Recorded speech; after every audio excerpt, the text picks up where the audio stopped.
sur le podcast Bien dans ta boîte, je suis Laura Besson, coach, thérapeute, formatrice et autrice. Sur ce podcast, seul ou avec mes invités, on parle psychologie et entrepreneuriat, car je crois que le savoir, c'est la liberté. Celle de devenir libre, autonome, responsable et acteur-actrice de ta vie et de ton business. Ici, on explore les défis de la régulation émotionnelle, des relations et de l'identité professionnelle, tout en découvrant des solutions pratiques pour trouver ta place sur le marché et dans ta vie. Bonne écoute.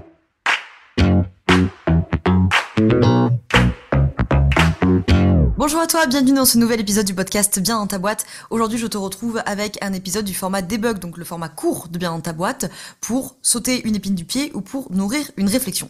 Aujourd'hui, on va être plutôt dans le premier cas, comme tu l'as probablement vu dans le titre d'ailleurs, puisqu'on va être sur 6 conseils pour lutter contre la solitude quand on entreprend, puisque évidemment, la solitude c'est un problème très courant des entrepreneurs, que ce soit de la solitude physique ou de la solitude plutôt émotionnelle, ou les deux, parce que la plupart du temps c'est les deux, et notamment pour celles et ceux qui travaillent à la maison, puisque j'imagine que vous êtes beaucoup, c'est mon cas en tout cas, et que j'imagine que vous êtes beaucoup, vous aussi, à être beaucoup chez vous, voire exclusivement chez vous, ou en tout cas on n'est pas forcément associé avec quelqu'un, on n'a pas forcément une équipe, on n'a pas forcément des copains qui entreprennent avec lesquels travailler tous les jours, etc. Bref, la thématique de la solitude, ça revient souvent.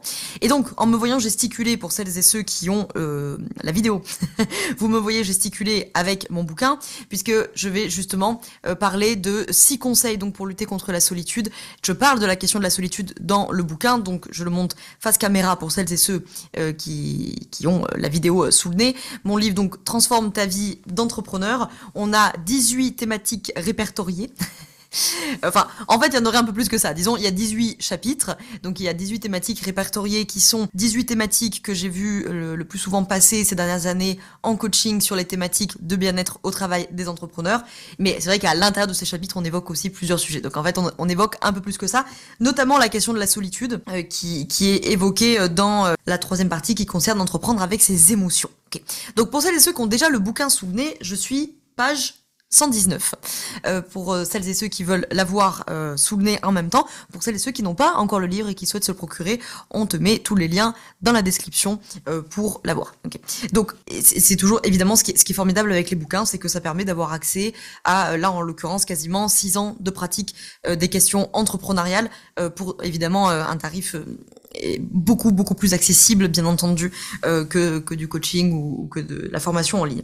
Donc, dans ce que j'ai répertorié comme conseil sur ces questions de la solitude. Donc, on va être dans un épisode très pratico-pratique, ça fait longtemps que j'en ai pas fait. Hein.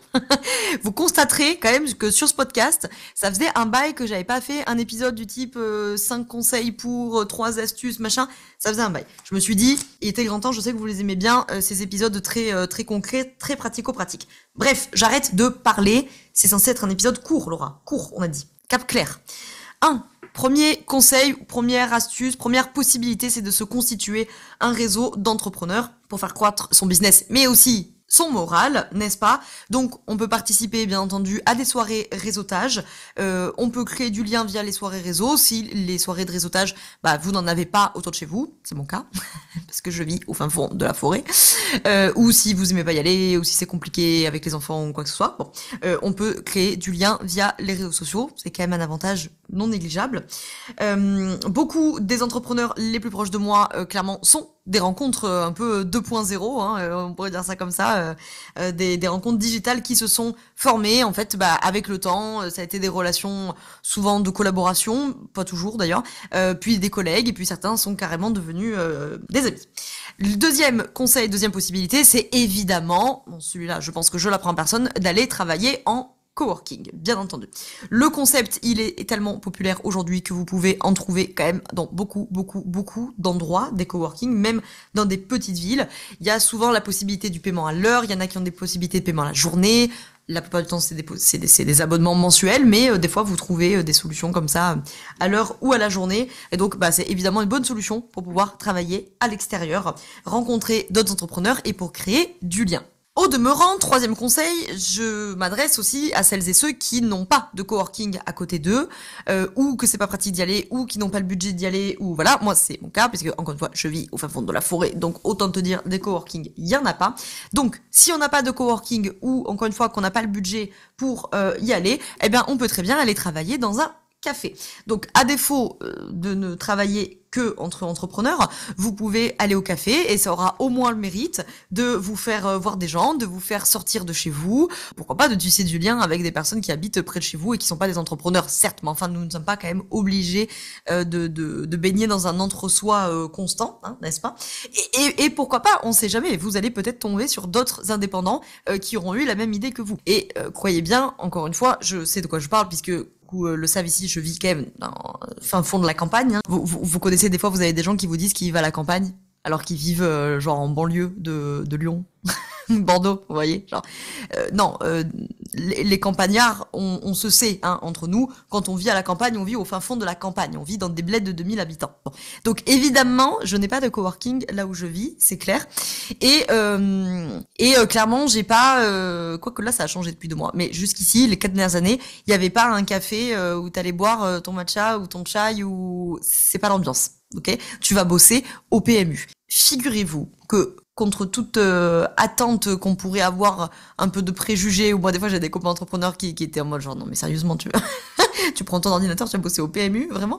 C'est que non seulement ça m'a permis de rencontrer des gens de chez moi, j'adore ce café, je passe de très bons moments là-bas, et aussi, figurez-vous que des fois, ça va vous donner des idées, notamment par exemple en termes de création de contenu, auxquelles vous n'auriez pas pensé, parce qu'on est tout le temps enfermé dans les mêmes endroits, avec les mêmes gens, avec les mêmes habitus. Je reviens pas sur la notion de l'habitus, j'en avais parlé dans un épisode sur le bullshit entrepreneurial, je pense. Bref, c'est pas très important pour ici. Bref, vous voyez, on fait de l'entre-soi, on est tout le temps dans les mêmes endroits, on est tout le temps avec les mêmes personnes, on est tout le temps en train de parler des mêmes sujets.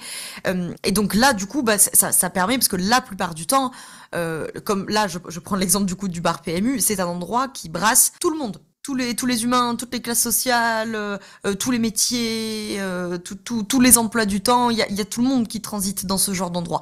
Et donc, tu fais d'autres rencontres, ça te stimule, t'as plus de créativité, tu fais moins d'entre-soi, puis ça t'ouvre un peu de secondes à sortir aussi des privilèges que sont les nôtres, là, bref, c'est un autre sujet. Et ça peut te donner aussi beaucoup d'idées, et pourquoi pas, moi ça m'est arrivé plein de fois, d'avoir des échanges sur mon métier avec des collègues du coup, qui sont, je sais pas moi, qui sont maçons, qui sont boulangers, qui sont paysagistes, que sais-je, mais qui du coup apportent un regard qui, bah, par définition, auquel toi tu n'aurais pas pensé, puisqu'ils arrivent évidemment avec une autre lecture. Quatrième conseil pour lutter contre la solitude, c'est de faire des pauses café en visio, hein. À défaut de, si vous n'êtes pas convaincu par mon idée d'aller au PMU, vous pouvez faire des pauses café en visio. Les pauses café, elles deviennent 2.0, hein, à l'ère du tout digital, et évidemment du travail à la maison. Donc, si vous êtes en manque des potins à la machine à café, eh bien c'est pas grave, on va réinventer le moment des potins à la pause café, avec les potins à la pause café digitale. Bon, c'est toujours une solution. Donc on peut très bien avoir un rendez-vous régulier avec un collègue ou une collègue entrepreneuse, ou on peut avoir un rendez-vous inopiné, comme ça qu'on propose coucou, t'es dispo pour un petit café en visio ou par téléphone ou quoi que ce soit. Ça fait un peu respirer, ça fait une pause dans la journée, ça fait échanger. Oui, c'est pas la même chose que discuter avec des humains en vrai, mais c'est toujours mieux que d'être seul tout le temps. Je sais plus où j'en suis de ma liste. Cinquième conseil pour lutter contre la solitude. De la même manière, vous avez certains entrepreneurs qui travaillent de chez eux et qui organisent des visio-boulots, si je pourrais dire ça comme ça. Une espèce de coworking digital, de coworking en visio. Donc, c'est exactement comme si vous vous retrouviez pour coworker au domicile de l'un, de l'autre, coworking ou quoi que ce soit. Sauf que, bah, évidemment, on va travailler chacun de son côté, on est en visio et on bénéficie des petites blagues de l'un, des petites blagues de l'autre, des commentaires des uns des autres. Pourquoi pas de pouvoir poser ses questions, de pouvoir demander de l'aide si on est bloqué sur quelque chose. On va repartir avec des retours immédiats. On peut organiser d'avoir des moments de feedback ou ne pas l'organiser de manière très formelle, mais au même titre que si vous étiez en train de travailler à table dans les bureaux ou quoi que ce soit. Ben voilà, on est bloqué sur quelque chose, on peut demander l'avis de quelqu'un. On n'est pas tout seul, on fait les pauses ensemble, on peut faire la pause des ensemble. Bon. Hein, il faut trouver des solutions quand on n'a pas d'humain en physique à côté de soi. Et dernier conseil, dernière idée, c'est de partir en co-living. Alors aujourd'hui, il y a beaucoup d'entreprises qui proposent des séjours pour entrepreneurs, donc le temps d'un week-end, parfois même d'une semaine entière.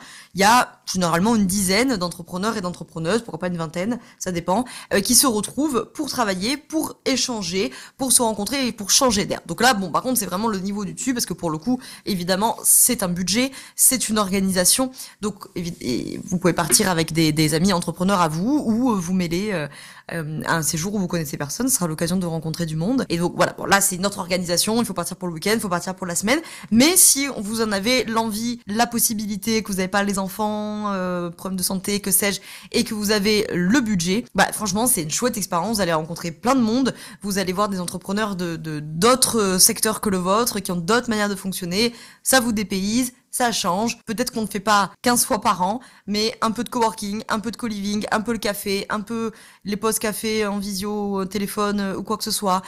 Recevoir vos amis entrepreneurs chez vous. Moi, je le fais souvent. J'ai souvent des amis entrepreneurs de Lyon qui viennent passer quelques jours à la maison, ils profitent de la campagne, et puis comme ça on télétravaille tous ensemble. Voilà, il y a plein de manières pour contrer un petit peu la solitude, surtout à l'ère du digital, on est un petit peu aidé avec ça. Alors à la fois, ça nous déconnecte physiquement les uns des autres, et à la fois quand on est physiquement déconnecté, ça permet d'avoir quand même un tant soit peu de contact. Voilà.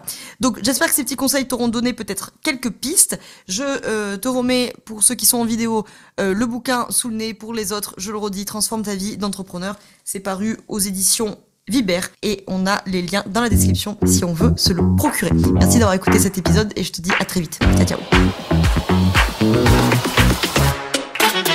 Je te remercie d'avoir écouté cet épisode jusqu'au bout. Tu peux retrouver l'ensemble des informations et des liens en description de cet épisode.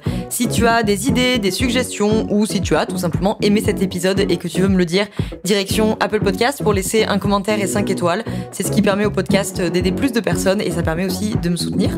Tu peux aussi partager cet épisode à un entrepreneur ou une entrepreneuse qui pourrait en avoir besoin. Je te souhaite une très belle journée ou une très belle soirée selon quand tu m'écoutes, et surtout, je te souhaite d'être bien dans ta boîte. Ciao.